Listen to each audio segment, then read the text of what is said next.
Jadi gini, ketika kita belajar hukum perikatan, tidak mungkin tidak kita terlewatkan namanya hukum jaminan.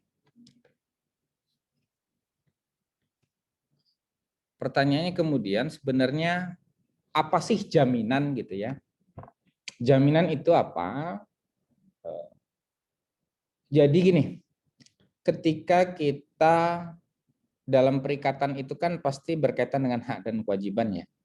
Jadi misal saya hutang kepada Anda sebesar 10 juta, maka sebagai garansi, sebagai keyakinan kalian untuk meminjamkan dana kepada saya 10 juta, tentu kalian butuh jaminan bahwa barang itu nantinya akan, uang itu nantinya akan dikembalikan, akan saya kembalikan kepada Anda. Gitu ya. Khususnya jika ini berkaitan dengan lembaga keuangan. Lembaga keuangan baik lembaga keuangan syariah ataupun non syariah gitu ya. Misal di perbankan syariah atau pegadaian syariah atau lembaga pembiayaan syariah, ketika kita ingin mengajukan pembiayaan beli kendaraan atau kita ingin mengajukan pembiayaan untuk modal usaha, tentu lembaga keuangan butuh jaminan yang memberikan keyakinan terhadap bank, terhadap lembaga keuangan atau lembaga pembiayaan untuk memastikan bahwa di kemudian hari jika lembaga keuangan itu sudah mengucurkan dananya, maka dana itu akan kembali lagi. Gitu ya. Kenapa? Karena dana yang disalurkan di lembaga keuangan itu pada prinsipnya bukan milik bank. Itu milik nasabah lainnya yang kelebihan uang. Karena bank itu kan sebagai lembaga intermediari ya. Bank itu sebagai lembaga yang memfasilitasi satu nasabah yang kelebihan uang dan nasabah lain yang kekurangan uang. Jadi ketika kita mengajukan pembiayaan di perbankan syariah atau di koperasi syariah atau di BMT, itu sesungguhnya dana itu adalah dana milik nasabah yang lain yang dititipkan, yang ditabungkan di bank. Oleh karena itu dana bukan milik bank secara pribadi, maka ketika lembaga keuangan ingin menyalurkan dana itu, dia harus punya garansi, dia harus punya jaminan bahwa suatu saat dana yang dikucurkan itu harus kembali. Ya. Makanya sini dikatakan jaminan itu apa sebenarnya? Jaminan itu sesuatu yang diberikan kepada kreditur atau kreditur itu orang yang meminjami uang. Ya. Jadi dalam hal ini kreditur dalam pembiayaan itu bank, bisa BMT, bisa koperasi, bisa pegadaian, gitu ya. Jadi sesuatu yang diberikan kepada kreditor untuk menimbulkan keyakinan bahwa debitur atau orang yang berhutang atau orang yang dibiayai akan memenuhi kewajiban yang dapat dinilai dengan uang yang timbul dari suatu perikatan. Jadi ini adalah makna jaminan dalam hukum positif secara umum ya. Tetapi dalam hukum Islam jaminan itu tidak selamanya dapat dinilai dengan uang, ya. Karena jaminan itu ada jaminan yang bersifat kebendaan, ada jaminan yang bersifat perorangan, ya. Jadi sampai sini paham dulu ya bahwa jaminan itu sangat penting posisinya dalam hal pembiayaan sebagai dasar pertimbangan keyakinan kreditur untuk membiayai debiturnya. Makanya dalam lembaga keuangan khususnya bank dalam memberikan jaminan dia harus melihat 5C. Gitu ya. Dia harus melihat 5C mulai dari kapital, mulai dari capacity, mulai dari yang ketiga itu kolateral. Kolateral itu jaminan. Sehingga bank tidak akan pernah memberikan pembiayaan kepada nasabah yang tidak memiliki jaminan. Jadi kalau kalian mau ke pegadaian atau kemana saja, ketika kalian butuh uang untuk modal usaha atau untuk beli kendaraan, pasti dimintai jaminan. Nah, jaminan ini sifatnya apa? Bagaimana? Jaminan ini ada dua. dia ada jaminan yang memang timbul karena undang-undang. Tapi ada juga jaminan yang dia timbul atau lahir karena adanya perjanjian, gitu ya, yang timbul karena perjanjian. Misalnya nih, jaminan yang timbul karena undang-undang.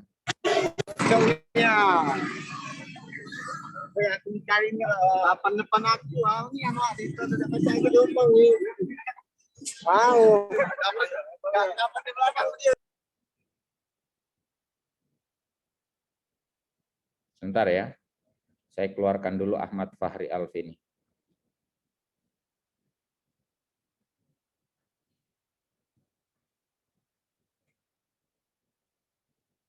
Jadi tolong untuk suara benar-benar diperhatikan. Sekali kalian ribut, saya kick dari Zoom, tidak akan pernah bisa masuk Zoom lagi.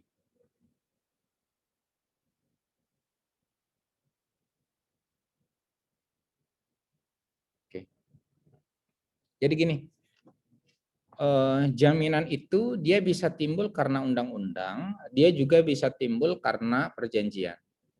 Jaminan yang lahir karena undang-undang itu gimana? Gini, di pasal 1131 KUH Perdata itu dijelaskan bahwa segala kebendaan si berutang. Jadi misal saya ingin mengajukan pembiayaan ke bank syariah, maka seluruh harta benda saya, baik harta bergerak seperti mobil, motor, laptop, handphone, ataupun yang tidak bergerak seperti rumah, tanah, apartemen, kos-kosan, atau apapun itu, baik yang sudah ada ataupun yang akan ada di kemudian hari. Jadi misal saya hari ini 3 Desember, saya mau mengajukan pembiayaan di Bank Syariah untuk modal usaha saya. Saya kan butuh dana nih,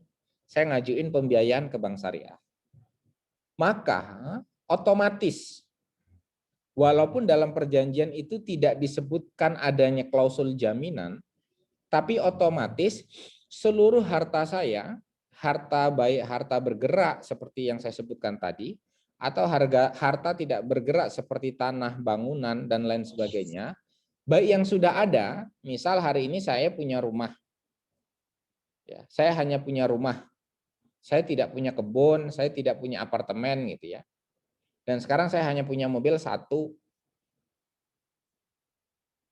tapi tahun depan misal saya punya kebun, tahun depan ternyata saya beli mobil lagi. Walaupun perjanjian itu saya buat pada tanggal 3 Desember 2021,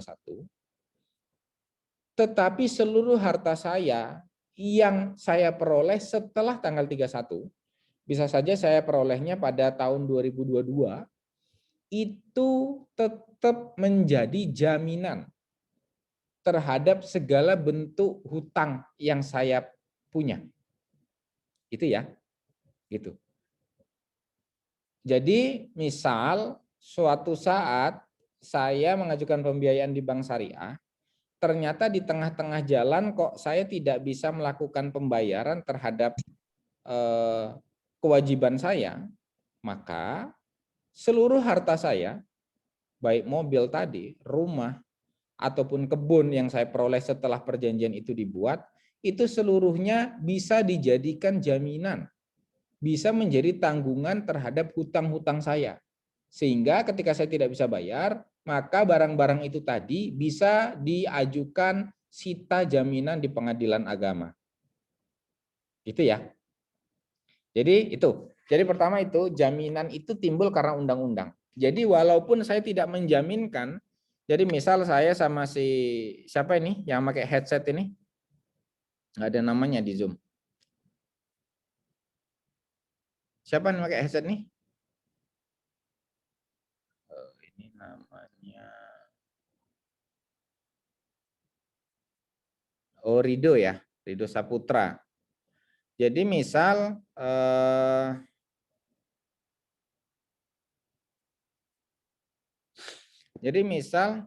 saya minjem sama Rido Saputra, saya hanya menjaminkan HP saya untuk minjem kepada dia. Ternyata di kemudian hari saya tidak bisa melunasi hutang saya kepada Rido. Maka Rido bisa saja mengajukan sita bukan hanya kepada HP saya saja, tapi bisa juga kepada laptop saya, mobil saya, rumah saya, gitu ya. Walaupun yang saya jaminkan hanya HP saya, gitu. Itu yang disebut dengan bahwa segala kebendaan milik si berhutang, dalam hal ini saya, baik yang bergerak, tidak bergerak, itu semuanya menjadi tanggungan untuk segala hutang saya. Jadi kalau saya nggak bisa bayar, barang saya bisa dilelang. Itu pertama. Itu pertama, jaminan lahir karena undang-undang. Apa dasarnya? Ya ini dasarnya pasal 1131 KUH Perdata. Kedua, jaminan itu bisa lahir selain karena undang-undang, ada juga karena perjanjian. Ingat bahwa dalam perjanjian, isi perjanjian itu sifatnya mengikat. Asas pacta sunt servanda, dia mengikat sebagaimana undang-undang. Gitu ya. Maka karena dia mengikat seperti undang-undang, maka jaminan yang lahir karena perjanjian memiliki kekuatan hukum yang sama seperti jaminan yang lahir karena undang-undang. Itu ya. Nah, apa jaminannya? Yang apa? Pertama, nih, ini yang timbul karena undang-undang. Ini yang timbul karena perjanjian. Jadi, bortok dapat diartikan penanggungan. Jadi, jaminan itu tidak selamanya kebendaan. Saya bisa juga jaminan yang bersifat perorangan, gitu ya. Contoh, misal ada teman saya mau minjem kepada si A. Teman saya mau minjem uang kepada Ahmad. Teman saya ini nggak kenal sama Ahmad. Ahmad kenalnya sama saya, gitu ya. Maka jaminan saya bisa dijadikan jaminan terhadap hutangnya Ahmad. Jadi misal Ahmad mau minjem hutang sama si Andre ya. Ahmad mau minjem hutang sama Andre. Cuman Andre ini nggak kenal sama Ahmad. Andre kenalnya sama saya. Jadi Ahmad bisa saja membuat perjanjian seperti ini. Andre, saya minjem hutang. Ini jaminannya adalah Fadil. Jadi kalau di kemudian hari saya nggak bisa bayar hutang, kamu nggak usah khawatir karena ada Fadil. Jadi saya posisinya sebagai jaminan. Kalau dalam hukum Islam, dalam perikatan Islam itu dikenal dengan istilah kafalah atau zoman, gitu ya. Kafalah, gitu ya. Sehingga jika di kemudian hari Ahmad itu tidak bisa membayar hutangnya kepada Andre, maka Andre bisa menagih kepada saya sebagai jaminan perorangan. Ya. Jadi jaminan yang lahir karena perjanjian itu ada dua. Pertama, jaminan perorangan. Jaminan perorangan itu jaminannya adalah orang sebagai garansi hutang. Jadi kalau orang itu nggak bisa bayar, orang yang dijaminkanlah yang nanti berkewajiban untuk melunasi hutangnya. Kedua, jaminan yang lahir karena perjanjian itu ini, dia sifatnya kebendaan. Jadi kalau pertama tadi sifatnya perorangan, orang per orang, kalau jaminan yang lahir karena perjanjian yang kedua itu jaminan yang bersifat kebendaan. Apa itu? Ada banyak ini. Ada gadai, ada fidusia, ada hak tanggungan, ada hipotek kapal, atau ada resi gudang. Gadai ya seperti yang kita ketahui sekali. Jadi kalau gadai itu, kalau misal kita butuh uang, maka kita gadaikanlah laptop kita gadaikan kendaraan kita, itu gadai. Kalau fidusia, ini kayak gini. Misal sering nggak ada yang pernah beli kendaraan di leasing? Ada? Ada nggak yang pernah punya beli kendaraan di leasing, kredit, kendaraan kredit? Ada yang pernah? Atau beli kendaraannya cash semua? Wah, nggak tahu Pak. Saya kendaraan dibeliin orang tua sih Pak. Jadi nggak tahu itu kredit apa cash, nggak tahu Pak itu. Jadi gini, kalau kalian beli kendaraan pakai leasing, itu biasanya BPKB-nya itu di tangan kalian atau di tangan leasing sebelum lunas.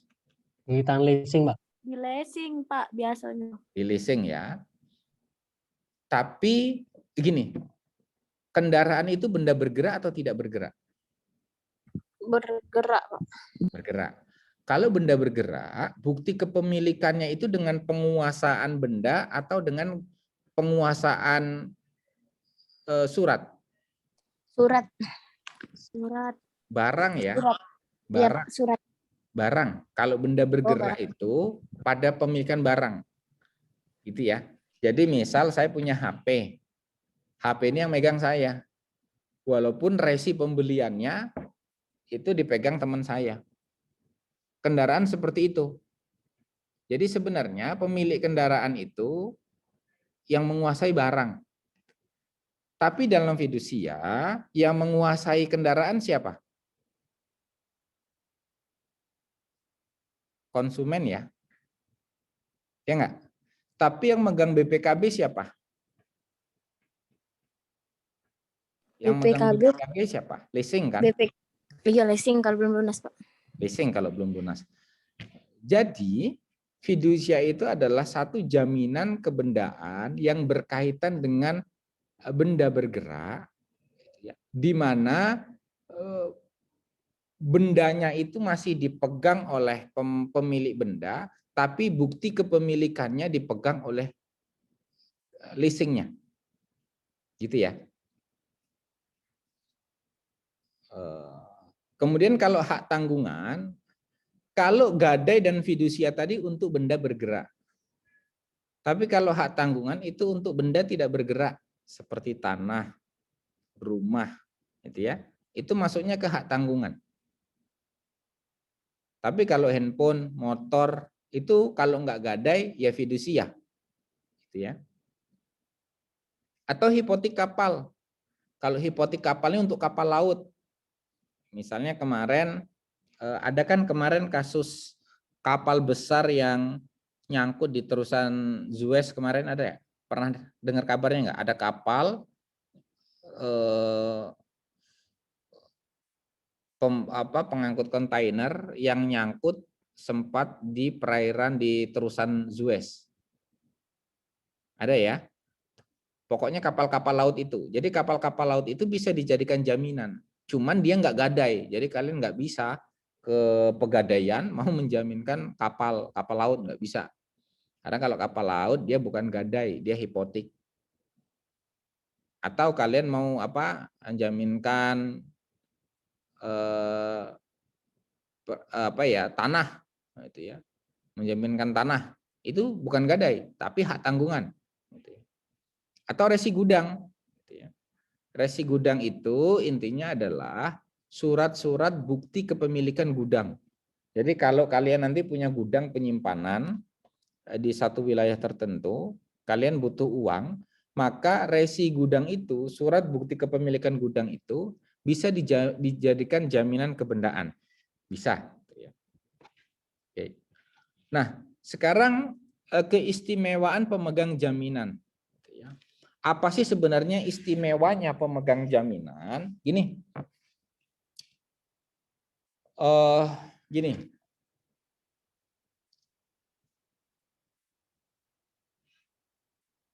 Kalau jaminan itu lahir karena undang-undang, maka pemegang jaminan itu disebut kreditur konkuren. Ya. Kreditur konkuren itu gini misal ya. Misal si Rido. Rido ini pengusaha. Pengusaha itu kan pasti banyak utang ya. Pasti banyak utang di mana-mana. Ternyata Ntar saya stop share screen dulu biar saya bisa sebut nama-namanya.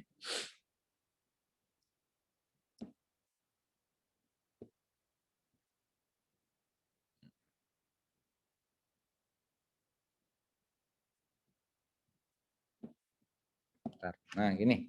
Misal Rido. Rido itu dia punya hutang sama saya. Gitu ya. Rido pernah minjam uang kepada saya 10 juta. Ya sudahlah, Do, karena kita teman, enggak usah. Saya modalnya kepercayaan aja. Walaupun seluruh harta Rido itu kalau di kemudian hari Rido nggak bayar utang, saya bisa sita hartanya, tanahnya, rumahnya, mobilnya, gitu ya. Tapi karena saya teman, hutangnya juga nggak banyak, cuma 10 juta, akhirnya saya tidak menjaminkan harta benda dia. Tapi di satu sisi ada namanya Indri Margareta. Ternyata si Rido ini juga pernah minjem uang ke Indri Margareta, jumlahnya 100 juta. Karena Indri ini merasa hutang 100 juta itu besar, akhirnya Indri minta jaminan. Ya sudah, kalau kayak gitu doh, karena 100 juta, mobilmu sebagai jaminannya. Gitu ya. Nah, di satu sisi ada Miftahul Jannah. Miftahul Jannah ini juga ternyata dipinjemi uang sama si Rido. Wah, Rido ini banyak pengusaha kan minjem sana minjem sini ya. Dia minjem uang juga kepada Miftahul Jannah. Jan, saya ini usahaku lagi pandemi nih. Boleh nggak saya minjem uang 1 miliar? Gitu ya. Wah, 1 miliar. Kalau 1 miliar saya butuh garansi dong, butuh jaminan. Tahu-tahu kau pinjemi 1 miliar kau ngilang. Nah, itu kan. Cek ini beh, rumah dan kebunmu kau jamin ke untuk utang itu. Wah.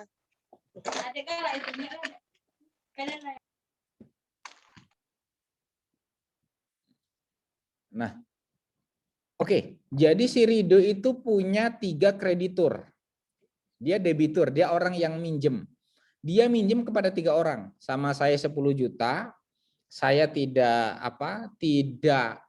memiliki jaminan apapun. Walaupun secara undang-undang berdasarkan pasal 1131 tadi, seluruh harta si Rido itu juga bisa saja saya ajukan sita jaminan walaupun saya tidak mengajukan jaminan.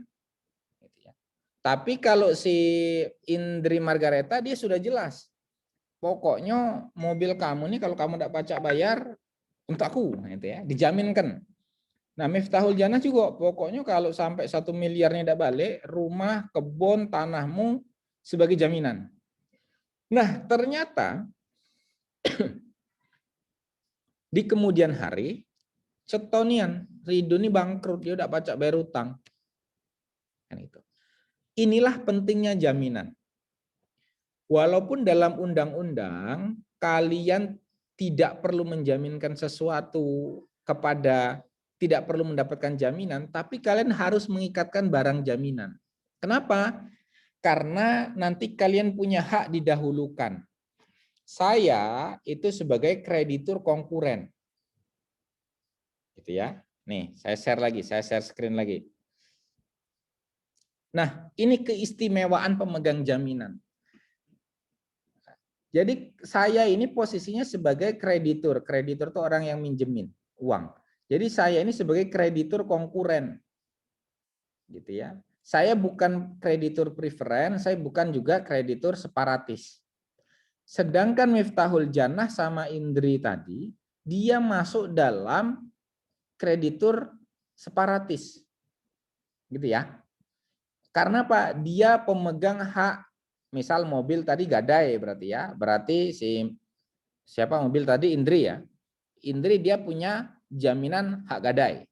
Sedangkan si Miftahul Jannah dia punya jaminan hak tanggungan. Gitu ya. Nah, ini nah. Nih.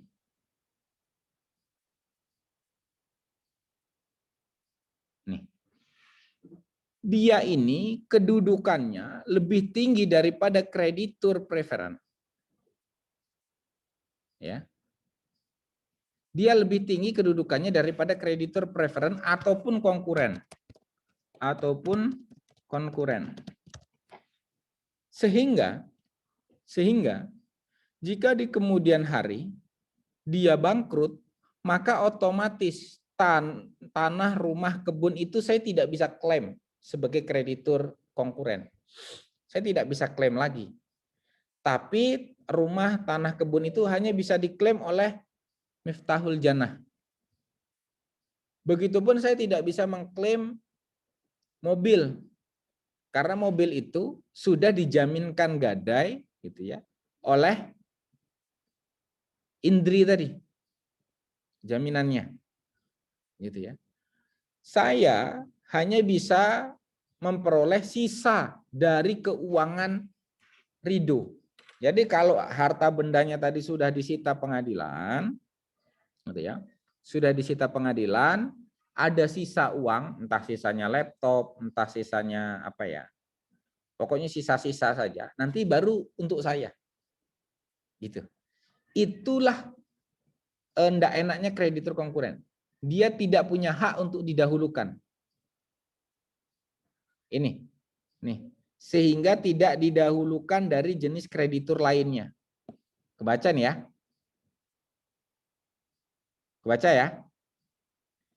Jadi istimewanya kalau kita memegang hak jaminan, kita itu punya hak untuk didahulukan dari kreditur-kreditur lain yang tidak punya jaminan. Makanya misal Anda hutang ke bank, bank itu kan pasti minta jaminan, pasti minta agunan kan bank itu. Itu pinternya bank, sehingga ketika nanti kalian bangkrut, ya tanah kalian yang sudah dijaminkan ke bank itu nggak mungkin diambil orang lain yang ngutangin Anda. Tanah itu pasti menjadi milik bank. Gitu. Ya. Walaupun orang lain juga punya hak untuk dilunasi hutangnya.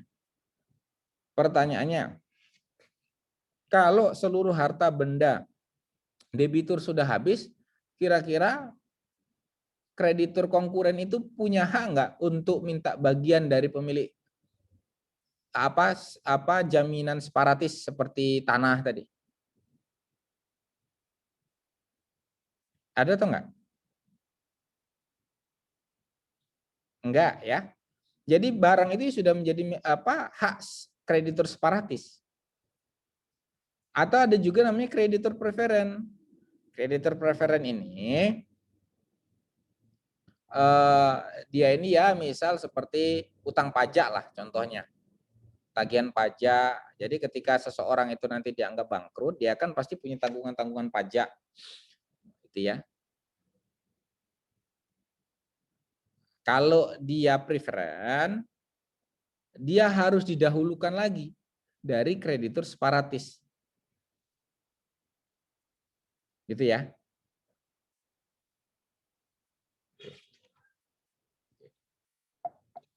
Oke. Dari sini cukup untuk jaminan. Intinya bahwa kesimpulannya gini. Jaminan itu sangat penting posisinya dalam hukum perikatan untuk memberikan keyakinan kepada orang yang mau kita pinjami uang. Jadi kalau kita mau minjem uang, kita harus punya kira-kira apa sih yang dijaminkan agar orang yang mau kita pinjami uang itu timbul keyakinan untuk pinjami uang kepada kita. Jaminan itu bisa lahir karena undang-undang. Ya seperti pasal 1131 tadi, seluruh harta kita itu dijadikan jaminan. Atau jaminan bisa lahir karena perjanjian, gitu ya. Karena perjanjian. Jadi nah yang lahir karena perjanjian itu bisa perorangan, bisa yang bersifat kebendaan. Bersifat perorangan namanya bortoh itu tadi. Kemudian bersifat kebendaan itu ada gadai, ada fidusia, ada hipotek kapal, gitu ya. Itu. Yang mana orang yang memegang hak jaminan atas benda seperti gadai, hak tanggungan, hipotek kapal, dia posisinya sebagai kreditur separatis. Dia memiliki hak untuk didahulukan dibandingkan kreditur-kreditur lain. Sampai sini ada yang ditanyakan dari jaminan?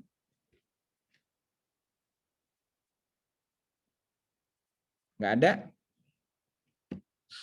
Nah, ini kalau nggak ada, saya kasih tugas. Tugasnya per kelompok. Bentar, saya